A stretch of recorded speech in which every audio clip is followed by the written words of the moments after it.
Good evening. My name is Bill Madges. I am the faculty director of the Brueggeman Center for Dialogue at Xavier University, and it is my distinct pleasure to welcome all of you this evening to our discussion of the film created by Martin Doblemeyer called Spiritual Audacity, the Abraham Joshua Heschel story. As you know, if you've already seen the film, you know that Rabbi Heschel was an impactful spiritual and religious leader in the life of America during the second half of the 20th century. He was born in Warsaw, Poland in 1907. He emigrated to the United States in 1940, and he distinguished himself both as a scholar and as an outspoken advocate for the civil rights movement in the 1960s. Perhaps some of you have read one or other of his books, such as Man is Not Alone, or The Sabbath, Its Meaning for Modern Man, Man's Quest for God, or God in Search of Man, all of which were published in the 1950s. The plan for this evening is to have each of our panelists have some uninterrupted moments to speak about any aspect of the film or the life and work of Rabbi Heschel that they would like to comment on. And after that is done, they can talk among themselves and comment on observations that others have made to kind of make the discussion a little richer. After that has happened, we will open the floor to all of you to ask your questions or to make a comment. And you can do that by going to the Q&A function that you should find at the bottom of your Zoom screen, and you can type in your question or comment there. If you would like your question to be directed to a particular person on the panel, I would appreciate it if you could so indicate so that we could direct the question where you would like it directed. So now, without further ado, I'd like to introduce our panelists for this evening in the order in which I will invite them to speak. First, Dr. Adam Clark. Adam Clark is Associate Professor of Theology at Xavier University, and he's committed to the idea that theological education in the 21st century must function as a counter story, one that equips students to read against the grain of the dominant culture and inspires them to live into the Ignatian dictum of going forth to set the world on fire. To this end, Dr. Clark is intentional about pedagogical practices that raise critical consciousness by going beneath surface meanings, unmasking conventional wisdoms, and reimagining the good. His courses on Black theology, faith and justice, religion and hip hop contribute to the Jesuit practice of educating students in the service of faith and the promotion of justice. Dr. Clark currently serves as co-chair of the Black Theology Group at the American Academy of Religion. He actively publishes in the area of Black theology and Black religion and participates in social justice groups at Xavier and in the Cincinnati area. The second person to speak tonight is Rabbi Jonathan L. Hecht. Rabbi Hecht was ordained in 1987 at Hebrew Union College and received his PhD in Jewish history at New York University in 1993. His fields of academic interest are medieval Jewish history and mysticism. Rabbi Hecht has taught at several academic institutions, including Hebrew Union College, the Jewish Theological Seminary, the State University of New York at Stony Brook, Hofstra University, and Hunter College.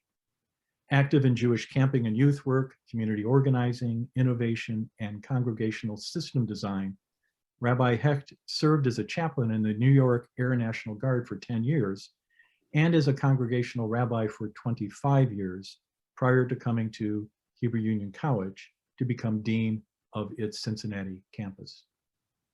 After him, we will hear from Rabbi Jennifer Goldstein Lewis.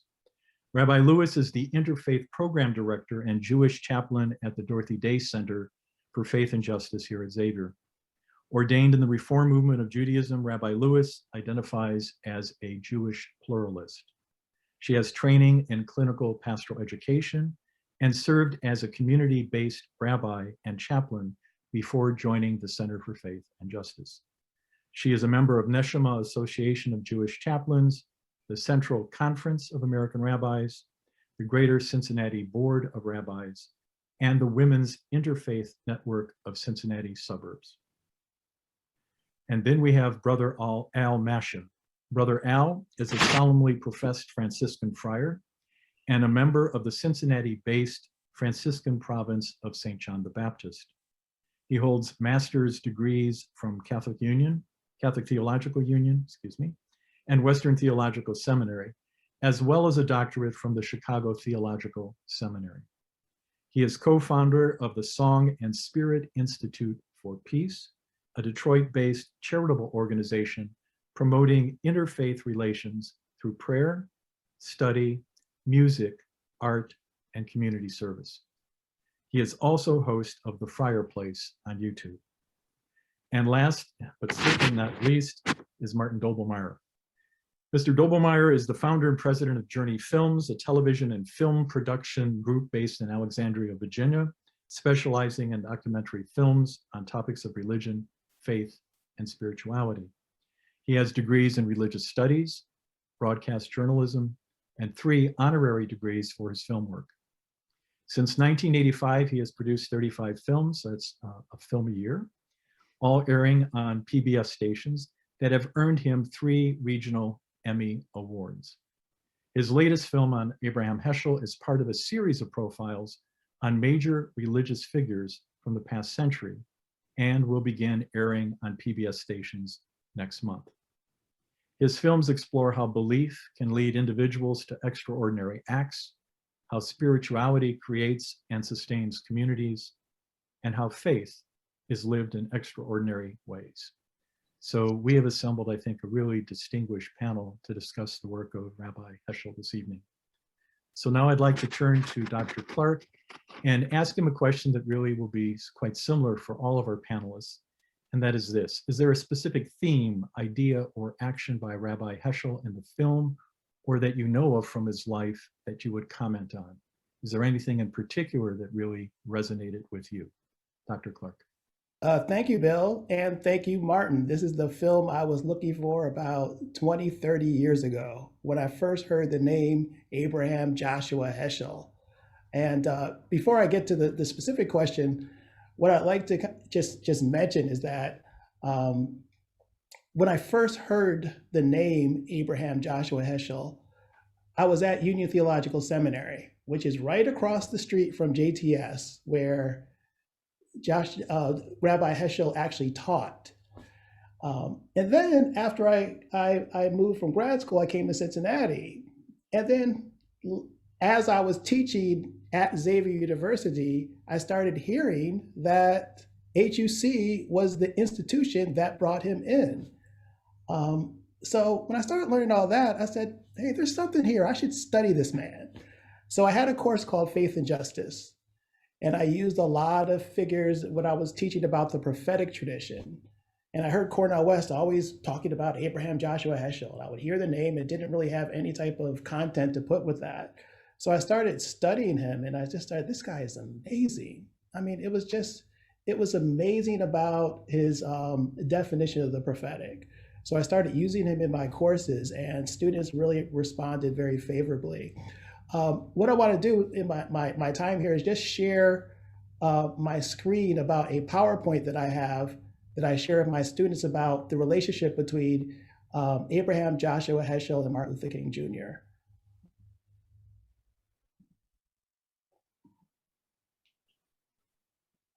Okay. There we are.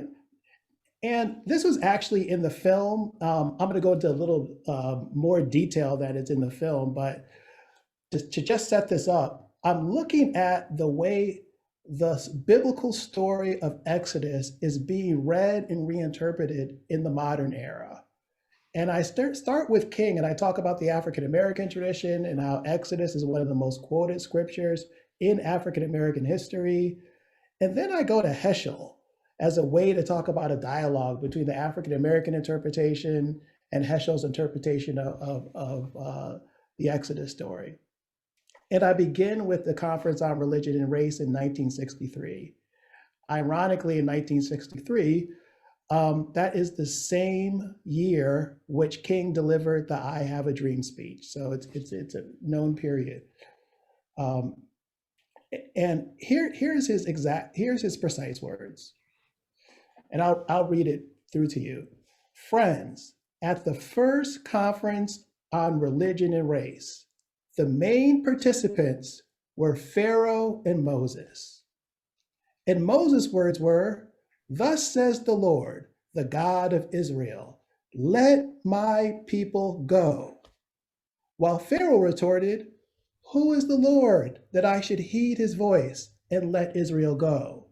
I do not know the Lord. I will not let Israel go." And this is Heschel's interpretation of that. The outcome of that meeting has not yet come to an end. Pharaoh is not ready to capitulate. The Exodus began, but it's far from having been completed. In fact, it was easier for the children of Israel to cross the Red Sea than for a Negro to cross certain university campuses. I think that's profound. And I just love his open textured reading of Exodus and his invitation to reread our own stories in light of Exodus.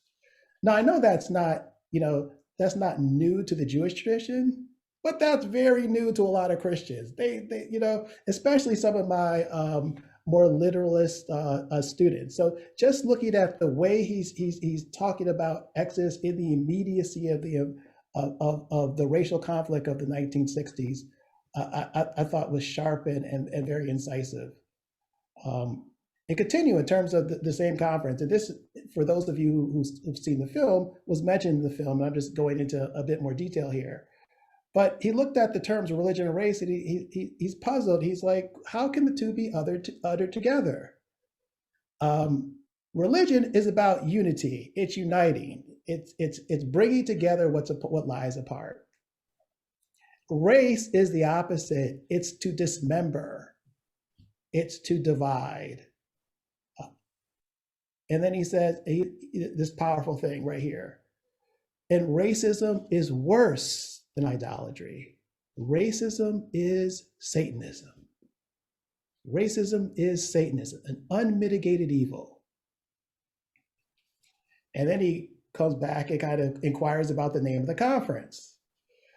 Perhaps the conference should be called Religion or Race. Religion or race, not and race, or. You cannot worship God at the same time look for man as if he was a horse, right? So he sees just the very concept of race, and this is actually before the birth of critical studies. And race is just a way of objectification.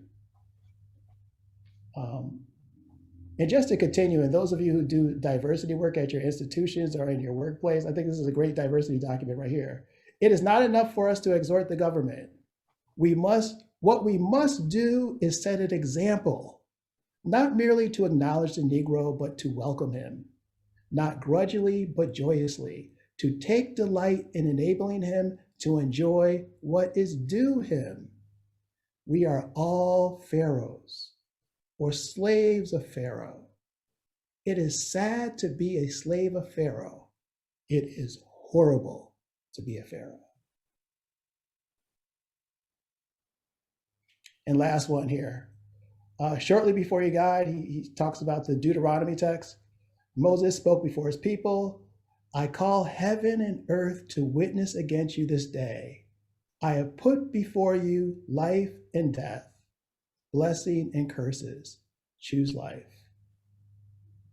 And then Heschel looks at the conference. He says, the aim of this conference, first of all, is to state clearly the stark alternative. I call heaven and earth to witness against you this day. I have set before you religion and race, life and death, blessings and curse. Choose life. Racism, as Heschel defines, is an eye disease, a cancer of the soul. So that's how I use Heschel, as a way to do a kind of spiritual analysis of the racial crisis. And what I like about him is that he just doesn't look at the symptoms of racial distress. He goes right to the root. And I appreciate him for that.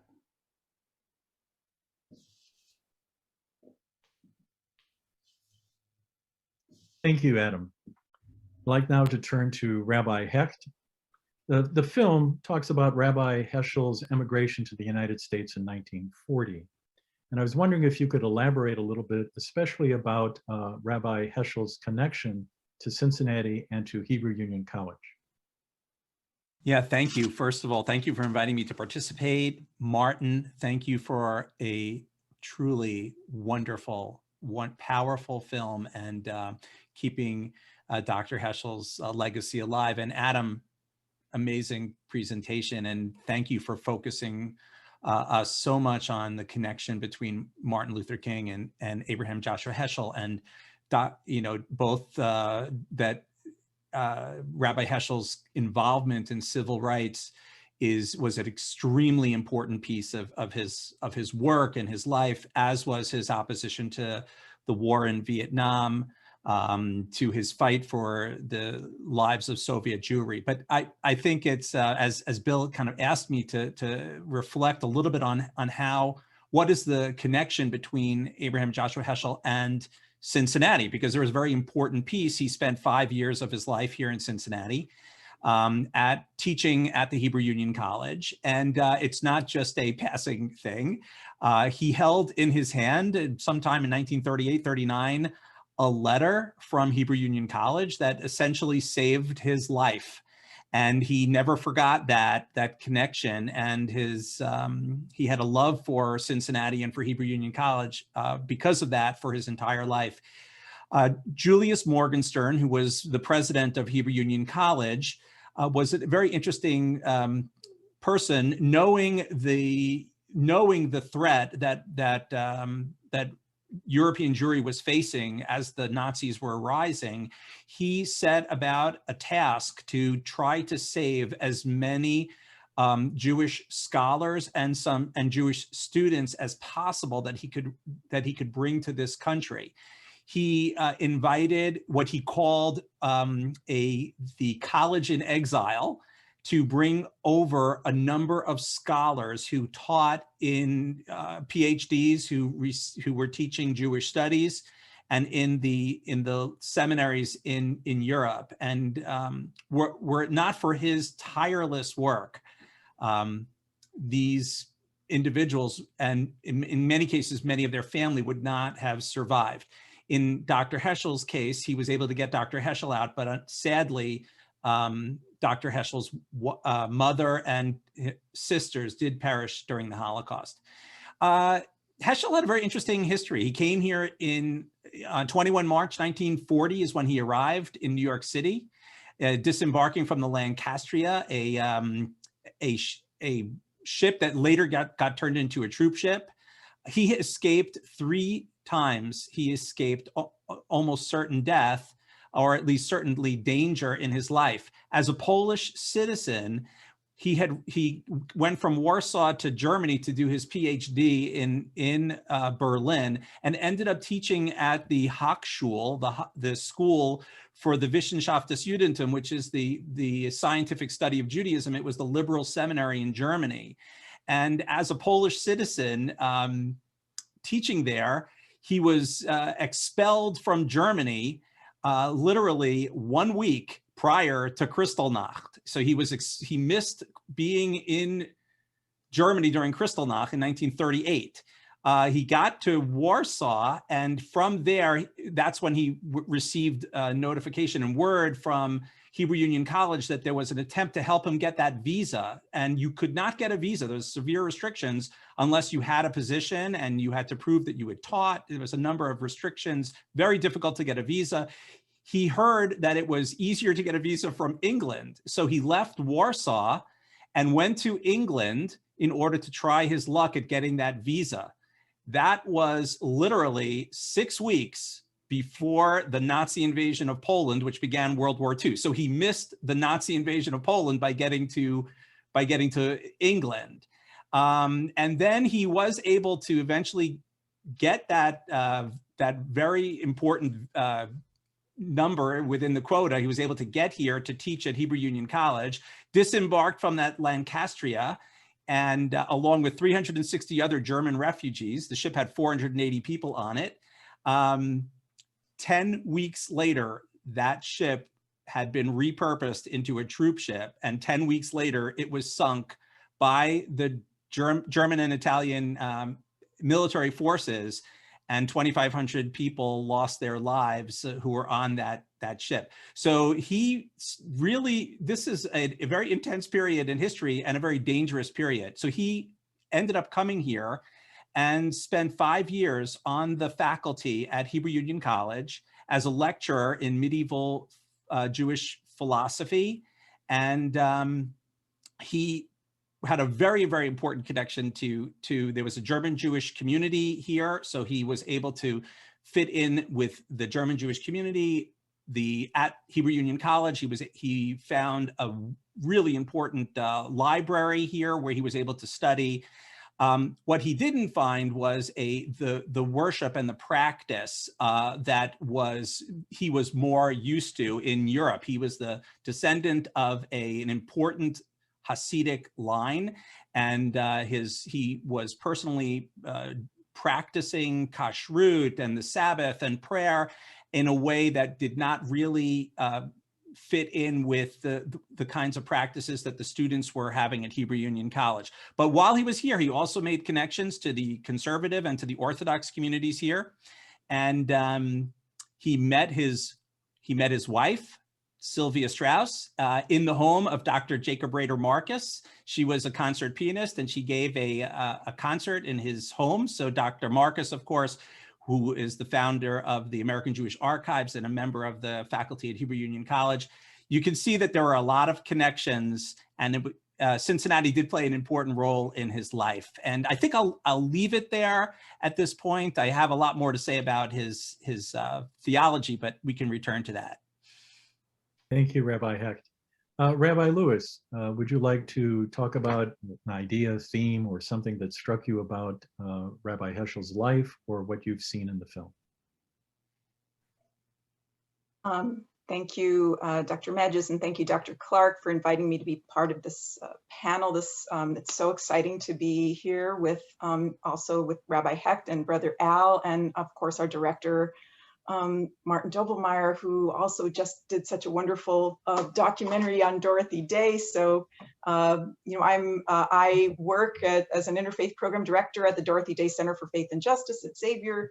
And I have to say that the first most resonant moment for me in the film was watching his daughter describe the practice of Shabbat, that when they as a family would notice the sun going down, and it was a moment of that radical amazement that this was a tie-in for me, because prior to becoming a rabbinical student, when I was working as an environmentalist, this was a path from my more secular way of practice. The practice of Sabbath and Shabbat was a way that I started to notice this radical amazement and read his work. And so here she was, his daughter, and that to share that in their lives, this was part and parcel of how they lived their lives, that things paused. As busy and as prolific as Rabbi Heschel was and his writings, this made it very real for them. He was not only a theologian, but he was a practitioner. You know, Rabbi Heschel was certainly someone who believed that we need both things. We need to study, but we need that level of practice. And so, as Rabbi Hecht was describing, there were moments after coming to the United States when he was still at Hebrew Union College that he perhaps, and before marrying his Beshert, his wife Sylvia, that he was looking for that way of maybe the more practical steps of practicing. So that was the first resonant moment of the film, but the absolute beauty of this film, the tie-in to the striving for racial justice and really for how religion and race are not, there's sort of a mutually exclusive way of practicing one's life, that once we make that distinction and distinct and call the other not as we are, not seeing the face of God in each other, but rather objectifying the other, that's where we go astray. And so, you know, as a rabbi on the Xavier campus, in February of this year, I had an opportunity as part of, not only as part of Black History Month, but also because unfortunately our campus had been struck by a racist action, that people had come and destroyed our Black Lives Matter sign that had been proudly placed in front of Bellarmine Chapel. And so we came together not only as a community of many colors, but a community of many faiths.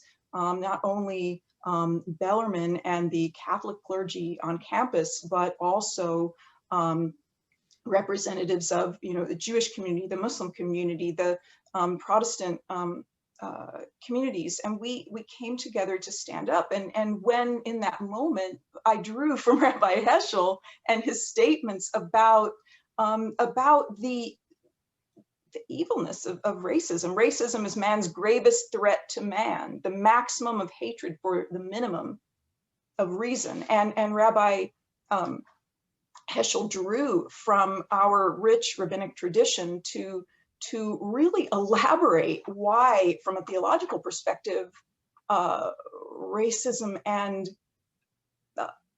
God do not mix, that the principles of human dignity, of kavod habriot, and of b'tselem Elohim, that every person is created in the image of God. And it just, I pulled another quote. I apologize, I don't have the PowerPoint, but this quote I felt summarized his view on racism. There is a form of oppression which is more painful and more scathing than physical injury or economic privation, and it is public humiliation. And so how telling that this human being, this rabbi who had fled this sort of not only religious, but really it was a form of racial persecution in Nazi Germany to leave, but that instead of, but his way of surviving was fighting this persecution everywhere, was stressing the importance of human dignity and that we're all created in the image of God, and also really teaching us a path how to sort of live out our lives in that the dichotomy not only between religion and race, but the dichotomy between time and space, and that we need to create time, like such as the seventh day and the restful way we appreciate one another, that we're all created in the image of God, but also all of creation, that we rest. And so that even when we're fighting the fight, we can't fight the fight, whether it be against racism or other forms of injustice in the world. We can't just go straight through and fight these. We have to take the rest. We have to appreciate the holiness in time. And so all of these things, for all these reasons, you know, this documentary showing, really beginning at that latter part of his life where he is really acting on all of the things he learns and believes, and where he really, for me, enlivened Judaism for me personally, but now because of director Doblemeyer's film, because of your film, it gives me even more of a kind of a path to how we can use his lessons in current day. You know, certainly we're all very, you know, we have a lot to prepare for in the coming days, certainly with the trial going on in Minneapolis and et cetera, to strengthen ourselves. And that one of the ways I think pastorally we can do that is to go back and read more of his work. So I appreciate it. So thank you. Thank you, Rabbi Lewis. Brother Mascia, is there something you would like to lift up from what you've seen in the film, or what kind of strikes you about Rabbi Heschel's life that you find relevant and meaningful to you? Yes, and thank you so much. We had some sound problems earlier on, and I don't want to be shouting at you, but I will speak louder if you're having problems hearing me at this point. Can you still hear me? Yes, we can hear you loud and clear. Okay, very good. I'm glad. I'm delighted to be part of this panel discussion. I'm enjoying it already at such an early point in it.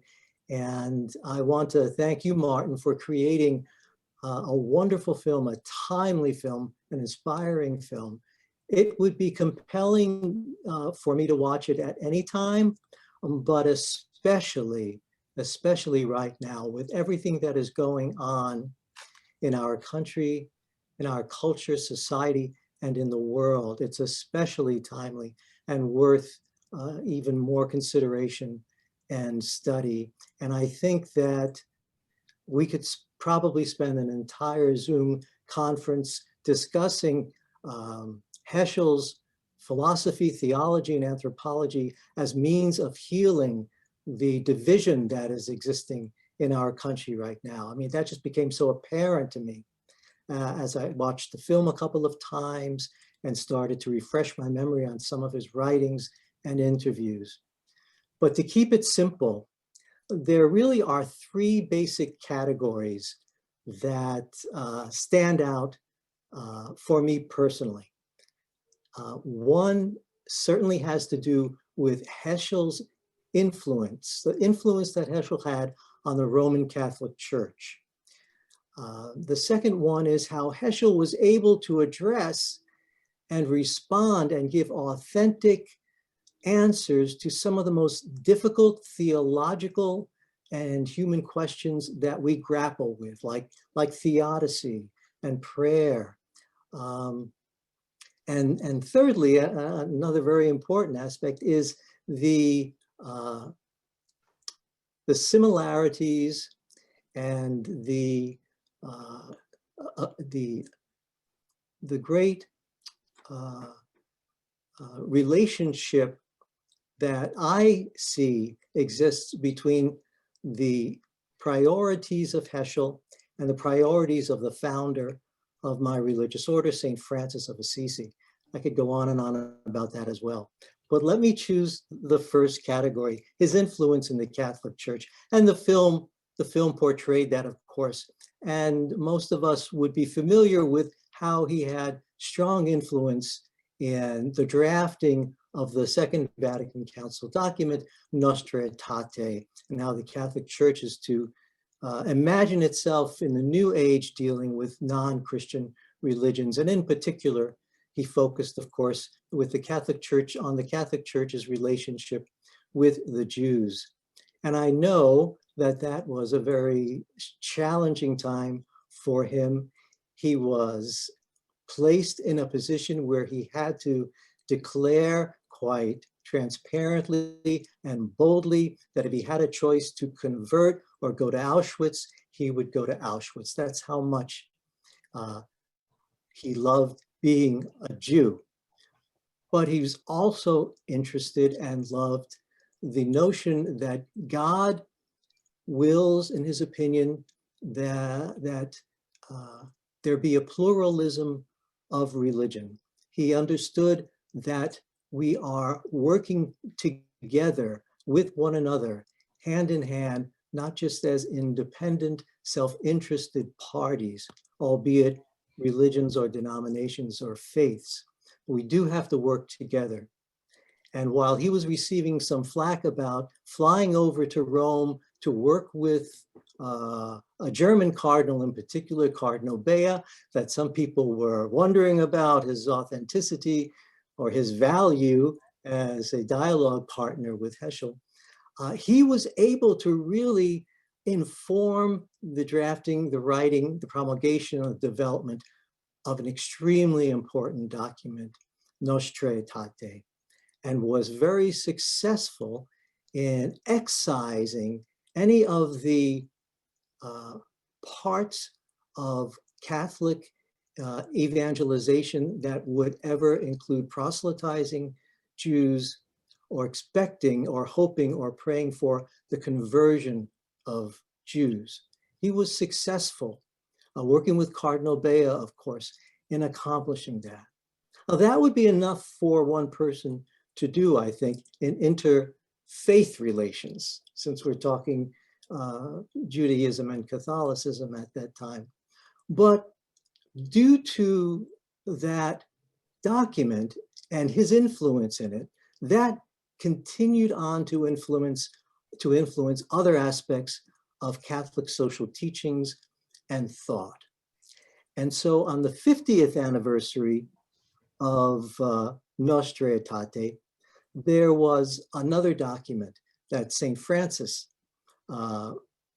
drafted called "The Gifts and the Calling of God Are Irrevocable," a reflection on theological questions pertaining to Catholic-Jewish relations on the occasion of the 50th anniversary of Nostra Aetate. And that just turned out to be a heads up, a great reminder of the authentic relationship we as Catholic Christians should have with our Jewish sisters and brothers. We need to be reminded, and this really did a great job in accomplishing that, that the promises, the covenant that existed pre New Testament days, pre-Christian scripture days, is still in existence. And not just that covenant is irrevocable, but the calling is irrevocable. It's a wonderful document, and that just came out a few years ago and was influenced by Nostra Aetate. And of course, that particular aspect, very influenced and informed by Abraham Heschel. And then another document more recently in 2019 had to do with the document that came out that's called the Abu Dhabi Document that came out in 2019 with the Grand Imam in Abu Dhabi, called Human Fraternity for World Peace and Living Together. Once again, drawing from Nostra Aetate and those elements and sections of Nostra Aetate that had been influenced by Abraham Heschel. But it doesn't stop there, because one of my favorite apostolic letters is the one that John Paul II created, called Dies Domini, the Lord's Day, wherein he helps us Catholic Christians to better understand the Sabbatarian elements that need to be recognized, embraced, and practiced on that Lord's Day. It is not the Sabbath itself, but it has the DNA of the Sabbath there. And if you read through it, you'll see in there that that document was also influenced by Heschel and his book, The Sabbath. So that would be one of the takeaways from the film and what I have learned about the work of Abraham Heschel and the Catholic Church. A lot of what I do today in my interfaith and ecumenical and interreligious work, I don't think I'd be able to do were it not for him. And then one quote, which I think is so telling, which he stated at the time he was working on Nostra Aetate. It's just one paragraph. He says, "Is it really the will of God that there be no Judaism in the world? Would it really be the triumph of God if the scrolls of the Torah would no more be taken out of the ark, and the Torah no more read in the synagogue? Our ancient Hebrew prayers, in which Jesus himself worshiped, no more recited. The Passover Seder no more celebrated in our lives. The law of Moses no more observed in our homes. Would it really be ad majorem Dei gloriam to have a world without Jews?" And shortly thereafter, another cardinal, Roger Xavier, responded just a few years later, in kind by saying Christianity cannot think of itself without Judaism, cannot stand without Judaism. Christianity and Judaism have their specific role in redemption. While Christians rejoice for the already, Jews remind us of the not yet. And this fruitful tension is alive in the heart of the church. And I think Heschel had so much to do with igniting and fanning that spirit. Thank you, Brother Al, for raising the interfaith aspect of Rabbi Heschel's work. Mr. Doblemeyer, as you were doing the research for this film, did you encounter anything about his life or work that surprised you? Or did you uncover something that is very little known, but that you would like to lift up for our audience? Yes, the answer is yes, I did. First of all, a big thank you to Adam Clark and everybody there at Xavier for hosting this event. Adam and I go back now many years for the different events and screenings that we've done together, and I just wanted to say thank you for doing that and for pulling in HUC, for you folks to be part of this event this evening. It means a lot, and I think Heschel will be thrilled to know that he was the catalyst for all this coming together. This is, what we've been doing now, making documentary films, many of them biographies, but not exclusively, but for 35 years, making documentary films about religion, faith, and spirituality. So to create opportunities for people to have conversations about the really meaningful things in our lives.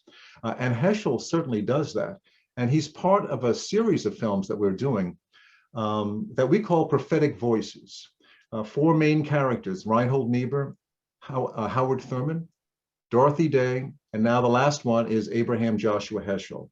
All voices of the 20th century. That for me, a big surprise is how they're starting to be forgotten, at least on Main Street in this country, when they were such important figures in the mid-20th century, and how the media would go to them and ask them, what is your opinion today about nuclear weapons and the use and poor in the world, the imbalance of rich and poor. And they were the go-to people to speak to about that.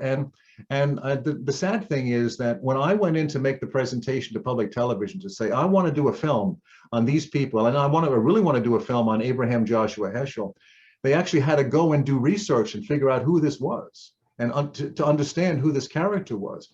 And it was a sign to me that I had a lot of work to do outside of the religion world to be able to explain to Main Street America who Abraham Heschel was, and why he still remains important for us today.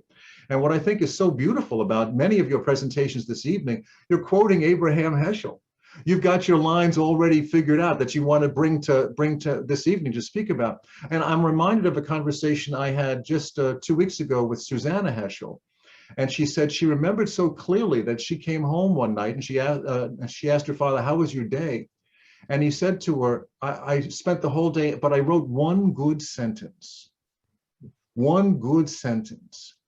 And so when you look at the volume of work that he created over the arc of his life, how prolific he was, this is hard work. This was hard work.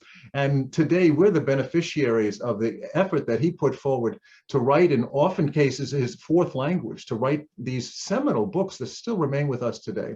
So if we can continue to keep people like Abraham Heschel alive in the conscience of this country, I think that this is a valuable lesson to all of us. And we as a nation lose a lot if they begin to be forgotten. There's so many surprises for me along the way. I think one of the big surprises was that as I'm reading Heschel, here's a man who would have every reason in the world to be angry about what had happened to him in his life. Rabbi Hecht talked about how he narrowly escaped death several times, but he lost his mother and 3 sisters.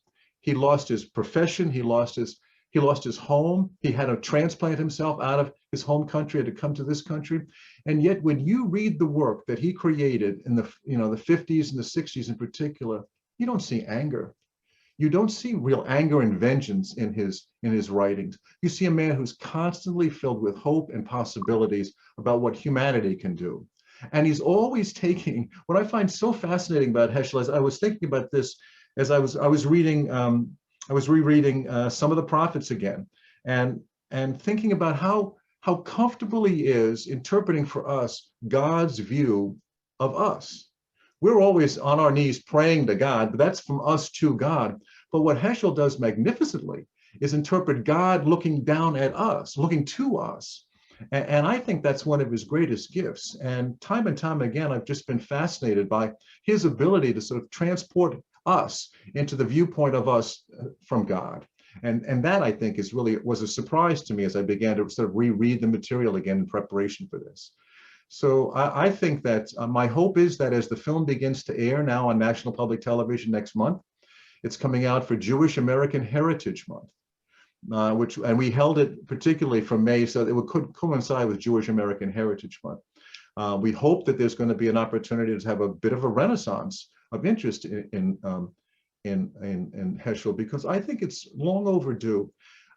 And I guess the last point I was going to raise was that we look now through an historic lens at Rabbi Heschel. And we forget all the trials and pushback that he experienced, especially after he comes to the United States. When we think about what he went through in terms of within his own community, his joining the civil rights movement. We look now through historic lenses, oh, this was the right place in history to be. That's absolute. But think about all the times that he received pushback within his own community for having had the commitment to go to Selma, to do that. The pushback that he got for speaking out openly about the war in Vietnam. And he's speaking out against the Vietnam War, especially in 1967. So this is well before in Ellsberg's paper, Daniel Ellsberg releases the Pentagon Papers that really sort of breaks the vase wide open so we can see how duplicitous America has been in telling the story of our involvement in Vietnam. Heschel was years ahead of that curve.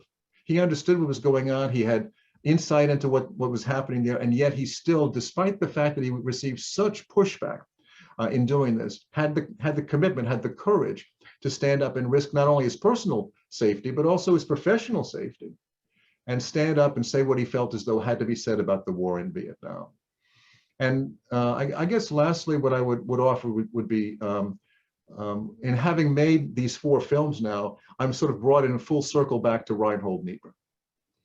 Because what's interesting to me is, and Adam talked about being up there at Union. What really one of the unique stories is that Union, that block, that corner of Broadway in New York, is really historic when you think about it in terms of the religious prophetic voices emerging out of that time period and out of that corner of New York City. But Reinhold Niebuhr felt as though he wasn't really fully understood and appreciated within his community at Union Theological Seminary. But where did he feel appreciated? He felt appreciated by Abraham Joshua Heschel, who felt the same about Reinhold Niebuhr, that he wasn't being appreciated at Jewish Theological Seminary. They don't get me. I'm talking about mysticism. They don't get me, he would say to Reine. And what these two formed this bond, this friendship that was absolutely, I think in some ways from a religious point of view, historic. And the notion that they pledged to each other as gentlemen, that when one dies, the other will preach at their funeral. Never before. I don't know. I've never heard of an occasion like that happening before. And that's exactly what happened. Reinhold Niebuhr passes away in 1971, and Abraham Heschel steps up and gives the eulogy at the funeral. Only a year later, Abraham Heschel himself passes away. But time and time again, you see that Heschel winds up, curiously enough, on the right side of history. And now, 50 years after his passing, we can look back at that and say, gee, wasn't he right? Wasn't he right? Doblemeyer, great comments. And I do want to invite our panelists to pick up on anything one of the other discussion partners had said. But before we do that, I do want to encourage our audience that if you have questions, to please use the Q&A function that you'll see at the bottom of the Zoom screen and submit your question. But I'll throw it open to all of you. Is there anything said by one or other discussion partner that you would like to add to or supplement? Can I pick up on Martin's last point? Sure. About Union. James Cone also writes about that relationship. James Cone is the father of Black theology. And he writes about both Reinhold Niebuhr and Abraham Joshua Heschel on the issue of race in his work, The Cross and the Lynching Tree. And he talks about how Niebuhr was blind in a lot of ways where Heschel was sightful on the issue of race. He said he preferred Heschel's language because it was so passionate, it was so involved, while Niebuhr was a bit more abstracted to that. So you know, when you said that, it really kind of, you know, conjured up his writings. But I actually wanted to ask Rabbi Hecht about, let me put this actually goes back to Union too. At Union, Dietrich Bonhoeffer came to Union, you know, in the 1930s, late 1930s, 1940s. He didn't really appreciate Union. There was a lot of, you know, critiques. He didn't really think they were real Christians and real intellectuals. He liked the Black folks in Harlem. He thought they were Christians, but he didn't think the professors at Union were. But we have a Heschel room, excuse me, a Bonhoeffer room, because of his significance in terms of resistance to Nazi oppression. And when I asked some of the HUC faculty about, do you have a Heschel room? They said, well, you know, Heschel's one of the many past faculty who taught here. So I was wondering about what the legacy of Heschel is currently at the institution. Okay, Adam, thank you for that question. I didn't finish with the history of Abraham Joshua Heschel. He spent 5 years at Hebrew Union College, and then he went to Jewish Theological Seminary, which is where he stayed until he passed away for the rest of his life. And so he taught many more years at the seminary. He always maintained a connection. Apparently every year he wrote a beautiful letter to Julius Morgenstern at the holidays, just thanking him and, you know, offering him warm wishes. The thing about Abraham Joshua Heschel, and I think we can just kind of refer a little bit to his theology, and one of the, and what it is was that he felt that prophecy was not, he read the Hebrew prophets and felt that prophecy was available to all people. And so, of course, that's what he saw reading the later prophets. He saw that the prophets, what they were all about is that they could understand God's feeling, the pathos, the sympathy. That's really his message for us today as a theology. But this goes in the face of many of the rational theologians that make up the Western thinking and religion. And I think that is why people were not ready to hear that message, both at HUC and at JTS. There was a sense that God is present there all the time and is available to us if we would just open our minds and our experience. That's the radical amazement that revelation was possible. And that also created space within his theology for Christians can also receive this kind of, can receive prophecy and connection. But what I believe, and let me just say, answer to your question, Adam, I know I'm going around a little bit. He saw this intense presence of God in the Black church.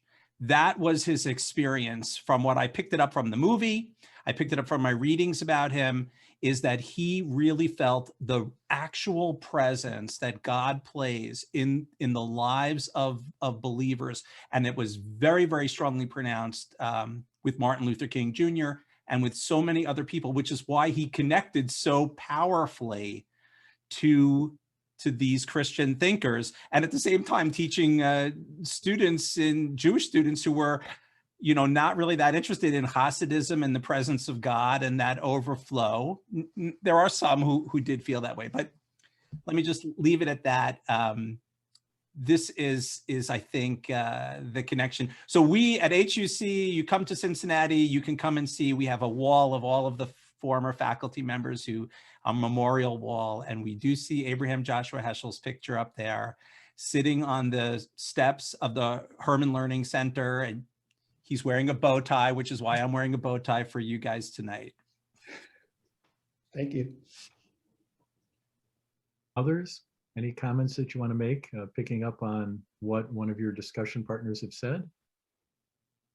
And if not, we are getting some questions. Oh, I have so many, but I don't want to hog the whole thing. Well, okay, then maybe let's turn to a few of the questions we have already from the audience, and then we can turn back to kind of an internal conversation.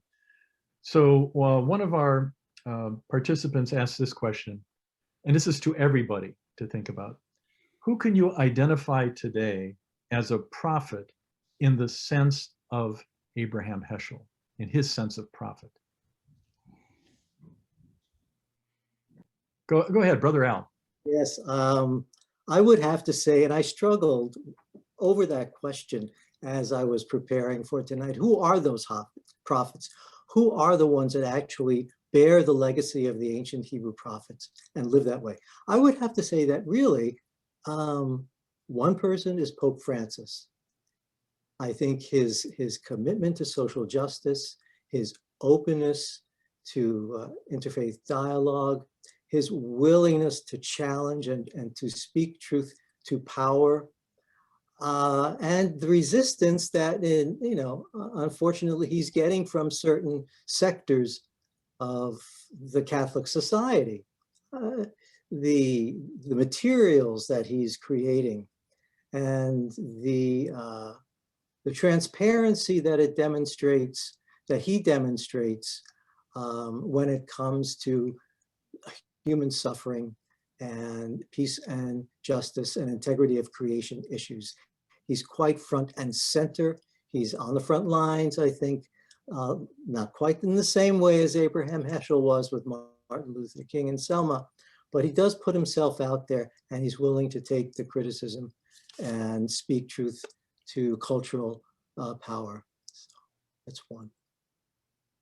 Anyone else? I would add William Barber from Moral Mondays. My friend, I couldn't not mention my friend Cornel West, who is one of the go-to people right now. And I think he's always been courageous in the things that he says on national television about justice issues. Simone Campbell, who just stepped down at Network. She's been a really active voice, I think, courageous in what she has to say. Jim Wallace, who just retired from Sojourner magazine, I think has devoted his whole life to trying to be a prophetic voice through the magazine and through what he's saying. And again, I go back to the notion that these people are living out that notion of you have to be the prophetic voice in the space that you are, but they don't really quite get the same media attention, if I can say that these other characters that we're talking about historically would have in their day. And because it's a different media today, the media just does not turn and look towards these kind of religious voices or expect religious voices to offer anything of value, or they're scared of them in some way.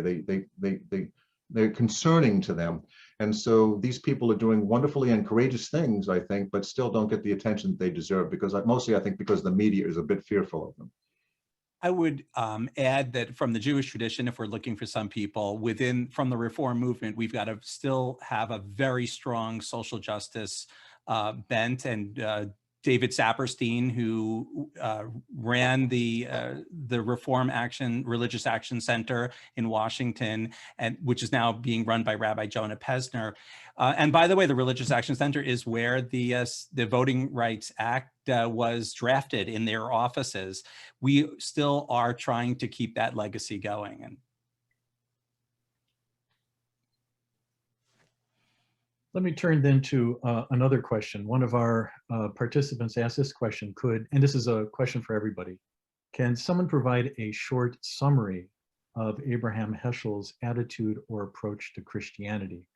I know Brother Al had talked about his influence at the time of the Second Vatican Council, but I understand this question perhaps to be a little bit broader in terms of what his attitude was toward Christianity.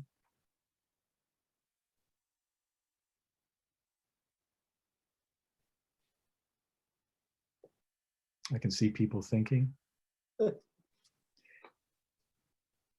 I think he certainly acknowledged that each religion, including Christianity, has an important role to play in our being able to live in peaceful community with one another. What comes to mind immediately, I think, is did he not find that in the Black church,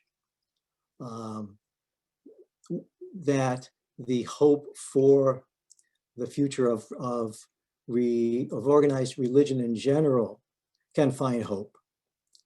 And so in a way, I think he was looking from that statement a bit outside of Judaism and looking at a particularly Christian denomination that might be able to offer some hope for the healing and the continuation of organized religion.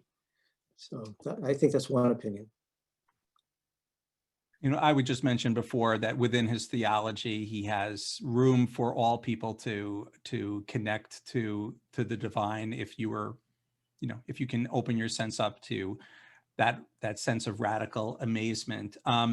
It's actually a kind of interesting question. He questions the ability of secularized religion to address the real concerns of people today. Today's Western thinker is asking the question of how does this world work? And Heschel says before you ask that question, you need to ask the question is, why does any of this exist? And once you can answer that, once you can open yourself up to that question, not even provide the answer, you would get a sense of awe and gratitude towards the world, which creates a stance and a possibility for religion, whether it's through practice, whether it's through social action, or whether it is just through the sense of nature that you could feel and find God's presence in the world. And Jews and Christians and Muslims can all share together in that. Yeah, if I step outside of the role of moderator and just add a comment to what Rabbi Hecht had said in response to this question, you know, I'm thinking of something that Rabbi Heschel said in his book, God in Search of Man. He wrote, awareness of the divine begins with wonder. And he also said, awe precedes faith. And I think about that coming from a Catholic perspective, where Catholics have this very big emphasis on sacramentality, this idea of encountering God in people, in the world, in the stuff of things, the presence of God. And in that question about how might he approach Christianity, I think he would find kind of a bridge there between what he's saying and what Catholics believe. It relates to one of the questions that also came from one of our participants who wrote this question. How might Heschel articulate the relationship between mysticism and social justice in his spirituality? You know, I use Heschel to talk about race and social justice, but I also use him to talk about mysticism. And one of the things that, you know, kind of captivates some of my students is how he looks at indifference, right? Moral apathy, which he identifies moral apathy with indifference and despair. And it's really interesting if you know his biography about someone who actually is a survivor of the Holocaust, talking about how indifference itself is sinful and evil, right? And how we have to, and this is why God is so, you know, one of the things we didn't mention, which I think is also in the film, is that he has this unique kind of way of talking about the partnership between God and human beings, right? In traditional Christianity, we think of humans who need God. But for him, he reverses it also. He said, God needs humanity, right? God's intent can't be realized without human beings being involved. So we must do the work of God on earth, right? So the idea of being indifferent to that, right, it is a profound moral failing. And for him to raise that in the context of the civil rights movement and in the context of Vietnam, that you could opt out somehow, you could morally opt out, was a real disservice to humanity, right? He was very critical of that. So for him, the mystic happened with, of course, awe and wonder, which we mentioned, but it also related to kind of the existential dimension of where human beings are at.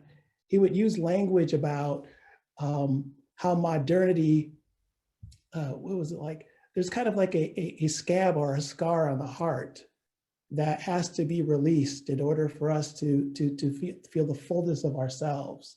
That God was always other directed, and so therefore human beings need to be other directed as well, right? So I think the mystic had a lot to do with the fullness of our humanity, how to live into that fullness. And I think Heschel's words and his poetry, because as Martin mentioned, he's writing in English, at least what we read him in English.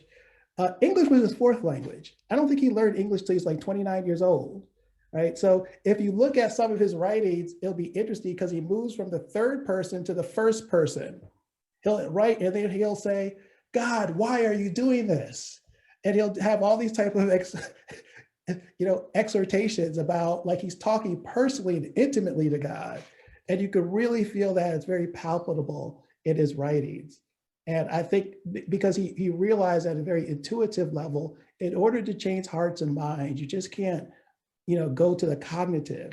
You have to hit it at a different level. And I think his writings do that. Yeah, he said once that my life was deficient in terms of the art of relaxation, but rich in moments of exaltation. And that gave him the ability, according to him, to see above the circumstances, to see above things, to be able to consider solutions and the challenges and the struggles of life from a different vantage point, from one that existed in a thread of continuity from the ancient Hebrew prophets to this very day. So I think that had something to do with it too. It gave him hope. It gave him a perspective that when we don't engage in such things like mysticism, that we may find ourselves trapped in what may appear to be struggles that can't be dealt with. Whereas if we are able to, according to Heschel, begin to celebrate life more, have the responsibility to respond to the setting of a sun, and to engage in sacred memory, then the problems we're contending with regarding to social justice issues can perhaps be better addressed, if not solved. I was going to add, if I could, just what I find it really interesting looking at these four characters now: Reinhold Niebuhr, Howard Thurman, Dorothy Day, and Abraham Heschel. You'd never use the term a mystic talking about Reinhold Niebuhr. You just wouldn't use that term. It wouldn't come up. Or Dorothy Day. I never heard anybody in the course of making all the time that I spent making the film on Dorothy Day, the term mystic around Dorothy Day, but it does come up in terms of Howard Thurman and Heschel. And I find that interesting. There was a bond between, as I mentioned before, between Reinhold Niebuhr and Heschel, a deep friendship. And I remember Susanna Heschel talking about coming home one evening, and in the living room, talking to her parents, was Dorothy Day. So there was a connection between Dorothy Day and Abraham Heschel. There was no connection, as I know of, at least, Adam, maybe you can confirm that, between Thurman and Heschel. But there was also this bond about the notion of mysticism. They identified as mystics. But it simply meant that there was this deep personal connection to God. It's a very difficult term to get your handle around mysticism. What does that really mean? And people go off in all different directions thinking about that. But I think for Heschel, he just simply had a love of God that was bursting forward out of him on every corner, and he just couldn't stop seeing God in every avenue. Whereas I turned. And I think he wrote about that and felt absorbed by that so much that people began to think of him in terms of mysticism. And I think the same thing for Thurman. I mean, he had a basic fundamental appreciation for how God was deeply woven into the fabric of his very life. And that compelled him to become socially active. That was the fuel that he needed to turn and face the outer world, because the inner world was so centered and complete. Rabbi Lewis, did you want to say something?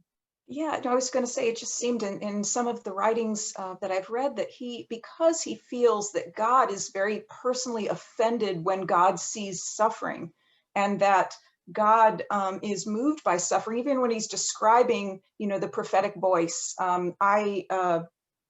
I studied in my graduate thesis, the Makona note, the women, the female wailers, the female mourners within ancient Israel. And Heschel wrote something about this reference to mourners in ancient Israel, that they use the term, they're creating a mourning voice for us. And Heschel sees God as being this part of us. It's that we were mourning together, be it the loss of the temple or these rites where there's great loss in the community, that God is part of that alenu on us. And so when God sees this happening in current day, and this is also part of, I guess, his mystical voice, it's more than just a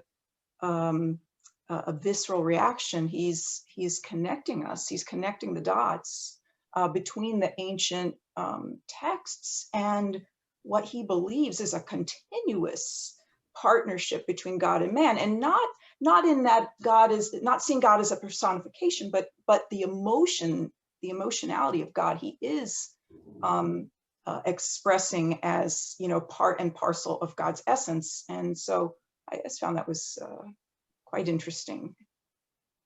As I'm paying attention to time, there are two questions, each of them directed to a specific panelist. I'd like to get to them, and then there's one broader question. And I would encourage the audience, if there's one last question you'd like to pose, please put it in the Q&A, because our time is winding down.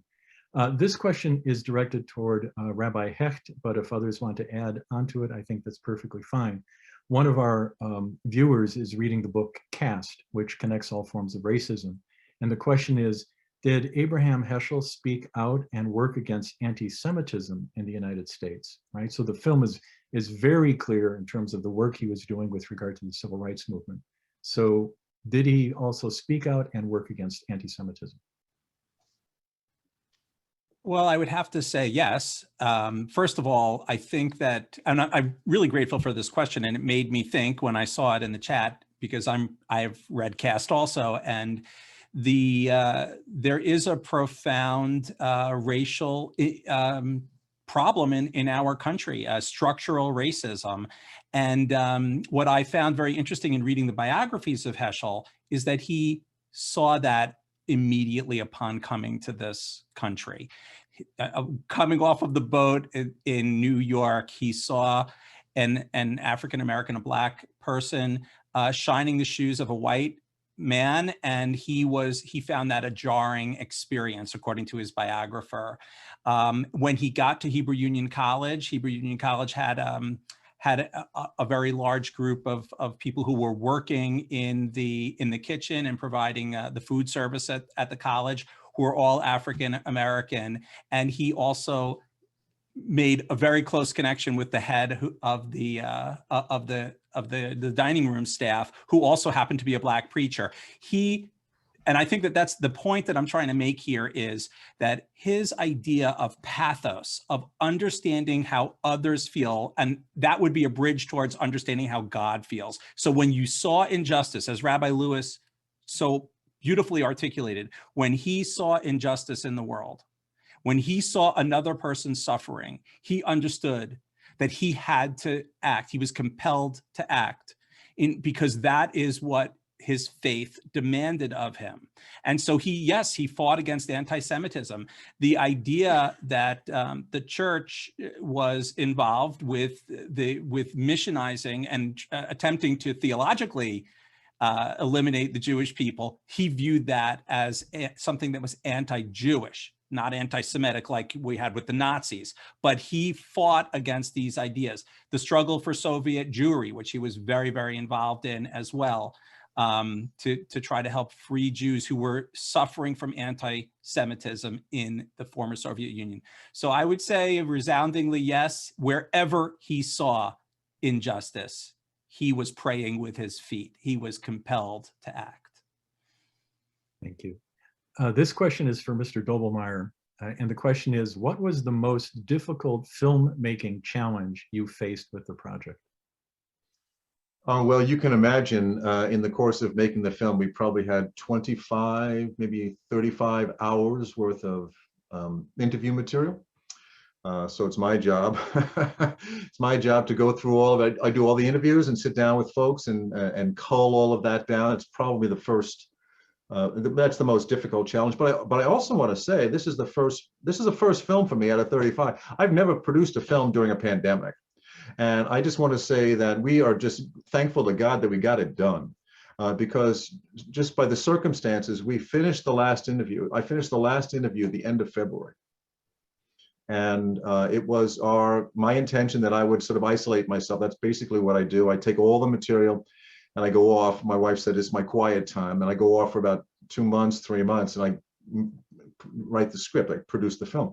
And it just was good fortune that it happened around the 1st of March that I was starting that process, or this film would never have been finished.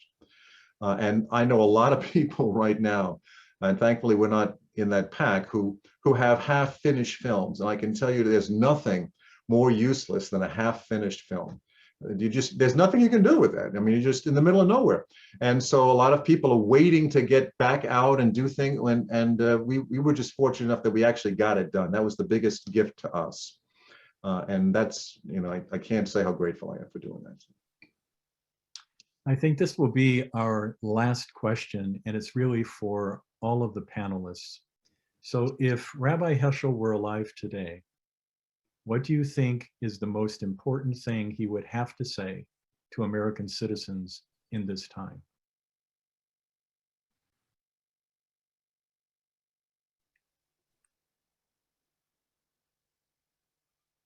I'll make a comment. I'll start it off I'll keep it really short so it gives time to everybody else. I did an event last week for New York Avenue Presbyterian Church. It's one of the social justice churches here in Washington, D.C. It's a Presbyterian. It's a noted, famous Presbyterian church. It was the home church of Abraham Lincoln when he was president and worshipped here in Washington, D.C. And has a long history. And so in 1967, Heschel and Martin Luther King brought the roadshow that we know now as Clergy and Laity United Against the War in Vietnam to New York Avenue Presbyterian Church. And it has a seating capacity of 1,500. They drew over 2,000 people who came that night. But I had the chance to listen to the speech that Heschel gave. And what Heschel said was how tragic it is that the country that is expected to be the hope for peace in the world would behave in this manner. And to me, I think those words are as true today as they were when he spoke them 50 plus years ago. That we have to see ourselves as a nation as the hope for peace in the world, and every single day get up knowing that that's the responsibility and the opportunity that's been given to us, and hold that up as the litmus test for our behavior.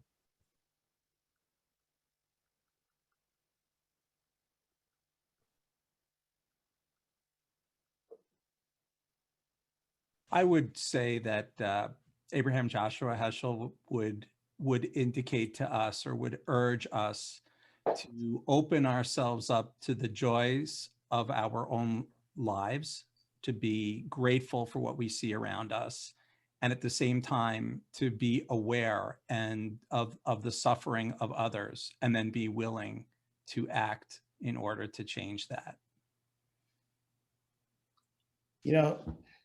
I think he would, his famous phrase, which was also included in the film, in a free society, a few are guilty, but all are responsible. I think he would look at that idea that we're all responsible, right? And that really tried to encourage us to try to live out that responsibility. Another thing, that I wanted to kind of just frame the way I kind of interpret Heschel is that he sees religion as a great counter to kind of neoliberalism or like consumerism, right? Like he always talks about expediency, or what we would call utility, I guess, like not treating human beings as objects, right? Seeing things as ends in themselves. And, another beautiful phrase that he talks about, that our lives should be a counter testimony to Auschwitz, right? We should live and seek alternative ways of being. And I think that idea of trying to dislodge ourselves from the machine, the order, and seek out alternative ways of being that are rooted in the awe and wonder of the sacred, is how he would kind of encourage us, invite us to participate in. I think in order to attempt to break through the divisions that exist and the polarities that exist in our country right now, and the dehumanization of the other that exists, he might want to do what he once did, which was to quote Rabbi Aaron the Great, where he said, "I wish I could love the saintliest man of Israel as the Lord loves the most wicked man in Israel." If we could come to terms with knowing just how much God loves those that we at this point in time in history can despise,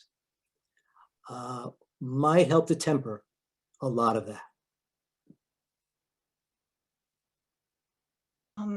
I think that Heschel would have us take a deeper look at how we prioritize time over space. And there's such a dichotomy there. And for some of us, we're continuing to try to hang on to those things of space when we should be noticing the things of time that are eternal, including one another, including soul, and make room for the other. And that, you know, and that involves seeing God in one another. That we all share time, but we cannot always all share space. So let's share the time. As we bring this evening to a close, I do want to thank our sponsors who have made it possible for all of us to see this really wonderful documentary and then also to participate in this panel discussion. And they are Hebrew Union College, the Jewish Institute of Religion, the St. John the Baptist Province of the Franciscan Friars, and then at Xavier, it's the Ethics, Religion, and Society program, the Brueggeman Center for Dialogue, and Bellarmine Chapel. And also I want to speak on behalf of the entire audience and express my profound gratitude to the 5 of you as panelists who have offered your insights and your reflections and, building on Heschel's own work, kind of inspiration for us to go out and do the work and not be indifferent, and to take up this challenge both with regard to leading more deeply spiritual lives and addressing the problems it faces in the world. I know that some people may not have seen the film, or after this conversation may like to go back and see the film one more time. And so I'm going to put up a slide where you can see information about how to see the film one more time.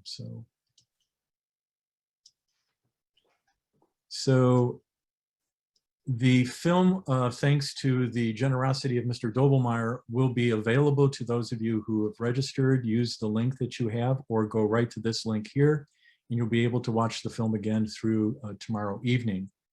Once this panel is over, our technician at Bellarmine Chapel is going to finish the recording of the panel, and you will be able to see it sometime after tomorrow morning by going to Bellarmine Chapel's YouTube page. And I'll leave that up as I'm saying my final words.